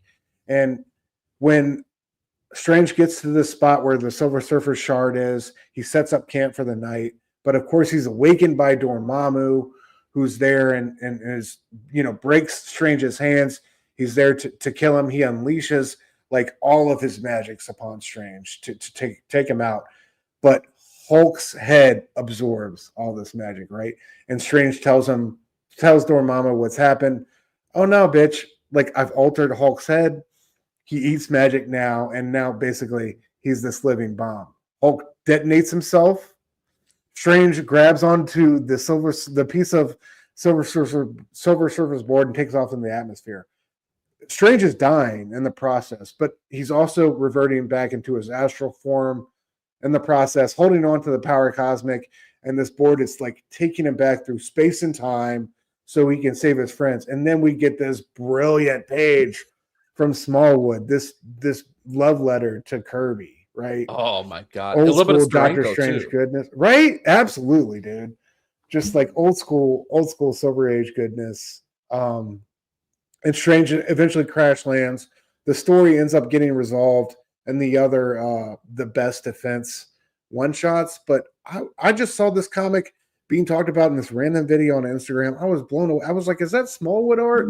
And I went and looked it up I have Marvel Unlimited and went and read it on the app. I was like, man, that was a great, just a great one shot you can pick up and read. It literally is like Old Man Strange in the wasteland with a little bit of magic left trying to save the universe. And it's also a love letter to Marvel Comics old. And it just blew me away. It was just one of those, lovely moments where a book that you've never heard about comes across your radar and you're immediately compelled to go read it, and you do so, and it breaks your brain. And so this was that, and I wanted to highlight it tonight for Back Issue Bangers. So this is Doctor Strange, The Best Defense from 2018, written by Jerry Duggan, art by Greg Smallwood. Check it out. The other one shots in the grouping look, like I said, this Jason Latour by doing Silver Surfer looks super dope, and we're checking it as well. So yeah, that's I don't know. Look. Yeah, man. But that's just a new little segment I want to do. Back Issue Bangers, just calling attention to the issues of old and books that are worth checking out. So hope y'all enjoyed that one. Oh yeah, dude, that's awesome. Yeah, I never had heard about those. It makes me want to go through and read them, so I'm gonna check them out for sure. Yeah, it seemed like it was like an Al Ewing thing, right? Like it seemed like it was kind of grew out of the success of Immortal Hulk, because Immortal Hulk is involved in it in some type of way. And Joe Bennett, pencils like the penultimate issue with Ewing writing it. So I don't know if it had something to do with that run, but yeah. Nice. Yeah. Heck yeah, dude. Oh yeah, dude. Thank you for driving the car there on that one. I don't know what happened with my slides, but appreciate you. Yeah, no worries. Hell yeah, guys! Thank you, Bobby, for the reminder. This Friday, 9 o'clock Eastern, we'll be on One Collection Down. E and I for the Blaine Fable holiday Christmas special.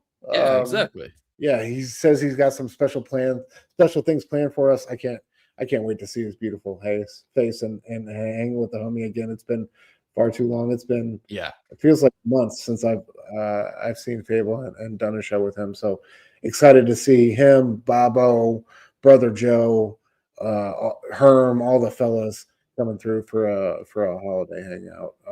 But that'll be this Friday, 9 p.m. Eastern, over on One Collection Down. So make sure to check us there. Yeah, that's going to be a good time. Hell yeah. Bobo says, when I was a kid, Dormammu called my name. Uh-oh, bro. But did you answer? Exactly. Simpleton asks, anybody ever read Dream Thief with art by Smallwood? I guess I met Greg Smallwood before because my copy of issue 1 is signed. Wow. He's got mystery signed issues. Exactly.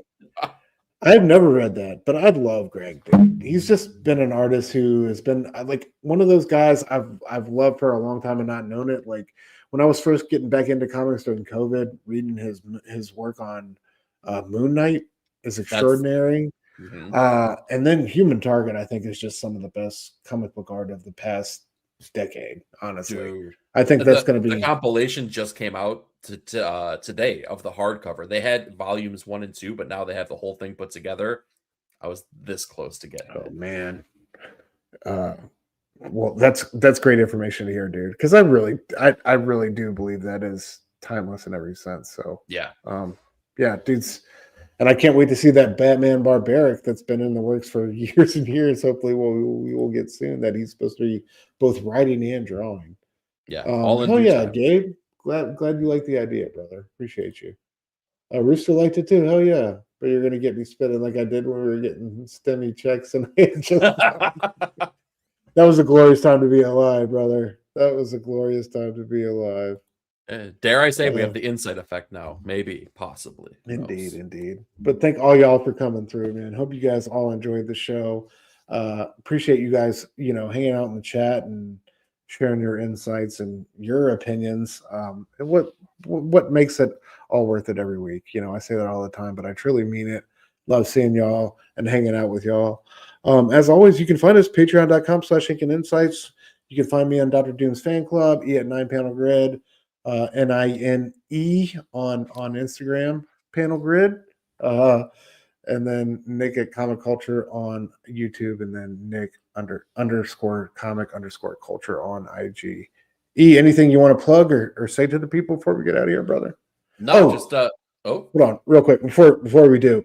Next week, guys, and the week after, we're going to be live on Tuesday night, 9:30 p.m. Eastern, normal time, but we're going to be Tuesday on the 23rd and Tuesday on the 30th. Just obviously, we have families and we love y'all, but I'm not spending Christmas Eve with y'all motherfuckers. So that and New Year's Eve are going to be with the fam, but we will be live on the 23rd and the 30th. We're going to be live both those Tuesday nights. So adjust your schedule and make sure you're tuned in to catch us on those nights. But yeah, sorry. Back to you. No, nothing to be sorry for. So I guess it's now a little bit too late. I can't announce that I'm going to be driving my ass over to your place and put you in a headlock on Wednesday to make you live stream.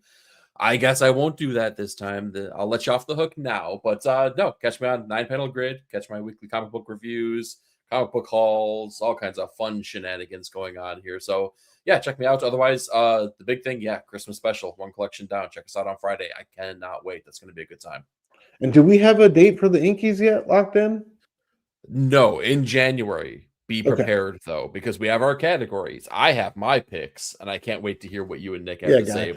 The Inky Awards, though. Whew. Nick, Eric, and I have a killer list of categories and a dope award show for 2025 lined up. So that'll be coming sometime in January. That'll be on East Channel, 9 Panel Grid. So look out for that sometime next month. But if we don't see y'all, next week, I just want to say Merry Christmas. I love y'all.